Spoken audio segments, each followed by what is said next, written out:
आज हम आवाज एंटरप्रेन्योर पर फैमिली ओन बिजनेसेस की बात कर रहे हैं और इस तरह के कारोबार से जुड़े सेकंड जनरेशन एंटरप्रेन्योर्स के सामने कौन सी दिक्कतें आती हैं और उनसे कैसे जूझा जाए, उन्हें कैसे दूर किया जाए। इस सब पर बात करने के लिए हमारे साथ हैं हे ग्रुप की मिताली बोस। मिताली इनफैक्ट कई लोगों को कंसल्ट कर चुकी है जो फैमिली ओन बिजनेसेस में काम कर रहे हैं, उन्हें बढ़ा रहे हैं। मिताली, स्वागत है आपका सीएनबीसी आवाज पर। सबसे पहले अगर आप हमें बताएं, फैमिली ओन बिजनेसेस में किस तरह के चैलेंजेस यहाँ पर एंटरप्रेन्योर्स को फेस करने पड़ते हैं? I would say that from the challenges that they had in the last few years to now, there's been a big shift. But by and large, if you look at entrepreneurs, especially second generation entrepreneurs, what they struggle with are to look at how do I actually grow my business? And as my business grows in scope and scale, how do I manage this? And therefore with it comes the challenge of professionalization. So when I say professionalization, it's not only to get professionals into the business, but also to look at managing by systems and processes rather than by, traditional, handed down, common sense-based systems of management. That's one of the biggest challenges. Taking it one by one, Mitali, सबसे पहले कि इस business को professionalise कैसे किया जाए वो सबसे अहम होता है, क्योंकि normally people take it easy, थोड़े बहुत लैक्स होते हैं कि पिताजी या दादाजी ने कारोबार शुरू किया, मेरे पास और कुछ काम करने को है नहीं तो मैं कारोबार से जुड़ जाऊंगा। लेकिन इसको अगर बढ़ाना है और इसकी कमाई और बढ़ानी है, उसको प्रोफेशनली मैनेज करना काफी इंपॉर्टेंट है। तो आपके लिहाज से वो कौन सी दो तीन चीजें हैं जो इस समय सेकेंड जनरेशन हो, थर्ड जनरेशन एंटरप्रेन्योर्स हो, उनको ध्यान में रखनी चाहिए?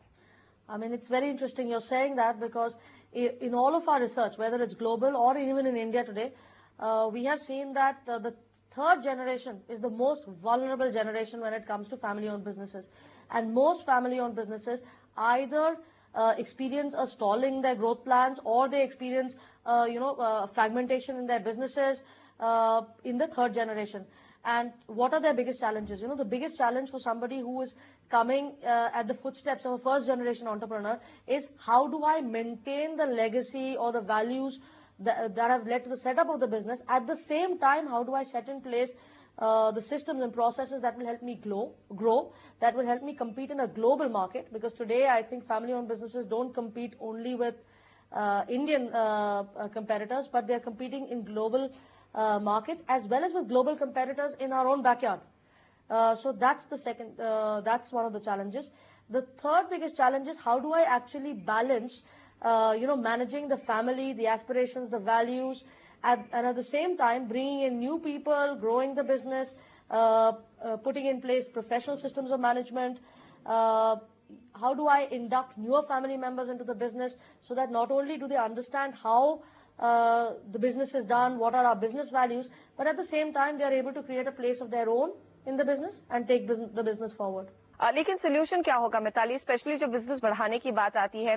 क्या आपको लगता है कि थर्ड जनरेशन ज्यादा सक्सेसफुल हो पाएगा अगर वो बाहर के लोगों की मदद ले, आउटसाइडर को यहाँ पर इनकलकेट करे? एसएच केलकर ग्रुप की हमने कहानी सुनी है इस एपिसोड में, जहां पर उन्होंने एक आउटसाइडर को सीईओ के तौर पर अपॉइंट किया है ताकि वो डे टू डे मैनेजमेंट पर फोकस कर सके और साथ ही इस परंपरा को आगे ले जाए एक और प्रोफेशनल लेवल पर। Is that a valid strategy and a very strong strategy to go by? So it's definitely a strategy that all family-owned businesses will at some point in time in their evolution adopt. Yes, and there are four elements to making this successful. One is the timing of bringing a professional on board. So while the thinking is always there that I need a professional, either because there is a specific kind of skill set that I don't have, or because I'm being spread too thin, my business has grown, or I don't have an intention to manage the day-to-day operations. But in most cases, where it doesn't work is when you end up bringing somebody in crisis. So people think about it, family owners, family business. So for example, I worked with a family-owned business once where they knew they had to get a professional in because they were going in for large expansion. But they kept going with the expansion with their existing people till, there was in a state where they were quite delayed, they were losing money on it, and they brought in a professional then. So the minute you take a decision which is born out of crisis, it takes that much more time, or you're setting the professional up to fail, because nobody can come into a family-owned business and create a miracle. The other few factors that are key is, where professionals struggle, where family-owned members struggle, is that will they carry my legacy forward? So Because family-owned businesses value trust, and trust can only come from knowing somebody or having a working relationship with that person over a period in time. So expecting professionals to come and overnight build that trust and succeed doesn't work. In many cases, we see actually owners of family-owned businesses within 5 to 6 months deciding, oh, this profession is not for me. So that's the other one. The third thing is, where and how do they get a professional like this? So in most cases, it's been successful if they have worked with the person for some time. The person has come in at, say, not the most critical role, one role below, worked with them and built it, So that relationship is very important, because the fundamental values around, looking at great business ROI, entrepreneurial passion, or whether it's trust and loyalty, partnering with me in adversity, will never be less valued by any family-owned business owner. And therefore, if a professional is able to mirror that, it's it's a win-win relationship. Otherwise, it gets very difficult to build that trust. शुक्रिया मिताली, हमारे लिए समय निकालने के लिए और ये सारे इनपुट्स और इनसाइट देने के लिए कि कैसे फैमिली ओन बिजनेसेस की ग्रोथ काफी इनएविटेबल है भारतीय बिजनेस कारोबार में, और यहाँ पर जो भी लोग जुड़े हुए हैं काफी मेहनत उनको करनी जरूर पड़ती है, लेकिन काफी ज्यादा अपॉर्चुनिटीज भी हैं, तरीके भी हैं अपने कारोबार को बढ़ाने के लिए। शुक्रिया हमारे लिए समय निकालने के लिए। Thank you.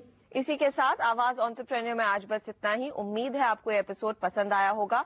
अगर आपका कोई इनपुट है, कोई आप रिस्पांस देना चाहते हैं इस एपिसोड से या फिर ओवरऑल इस कार्यक्रम से जुड़ा हुआ, आप हमें हमारे फेसबुक पेज पर जरूर लिखें। अपने सवाल भी वहां पर आप छोड़ सकते हैं। अगले हफ्ते आपसे फिर मुलाकात होगी। नमस्कार।